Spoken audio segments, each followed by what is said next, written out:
11ஆம் இடத்துல குரு பகவான் வலிமை அடைய போகிறார். செய்தொழில் நேர்த்தி கண்டிப்பாக இருக்கும். லாபங்கள் வரும். சட்டப்பூர்வமான போராட்டங்களில் வெற்றிகள் கிடைக்கும். மனக்கட்டுப்பாடு வரும். அது ரொம்ப பெரிய முக்கியம்.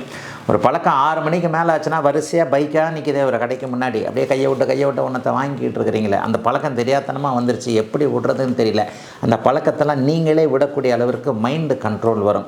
தேவையற்ற தொடர்புகள், தேவையற்ற நட்புகள், இது எல்லாத்தையும் யோசித்து பார்த்துட்டு ஜூன் மாதத்துக்கு பிறகு அப்படியே டக்குன்னு விட்டுறக்கூடிய அமைப்புகள் இப்போது கன்னிராசிக்காரர்களுக்கு இருக்கிறது. உண்மையிலே கன்னிராசிக்காரர்கள் மிகப்பெரிய புத்திசாலிகளாக இருப்பீர்கள். அதில் எந்த மாற்றமும் கிடையாது. கன்னிராசிக்காரர்கள் உண்மையிலேயே பெரிய புத்திசாலிகள். அத்தகைய புத்திசாலிகளான கன்னிராசிக்காரர்களுக்கு வாய்ப்புகள் கிடைக்கக்கூடிய வருடமாக இந்த வருடம் இருக்கும். புத்திசாலியாக இருந்து என்ன பிரயோஜனம்?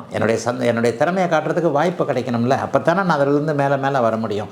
அந்த வாய்ப்புகள் அப்படியே தவறாமல் கிடைத்து அதை சிக்கன பிடித்து கொள்ளக்கூடிய தன்மைகளும் இப்போது கன்னிராசிக்காரர்களுக்கு உண்டுங்க. இளைய பருவத்தினருக்கு ஆணுக்கு பெண்ணால், பெண்ணுக்கு ஆனால் ஏதேனும் ஒரு மன அழுத்தம் வந்தாலும் கூட அதை ஜூன் மாதத்திற்கு பிறகு சரியாகக்கூடிய தன்மைகளும் உண்டு.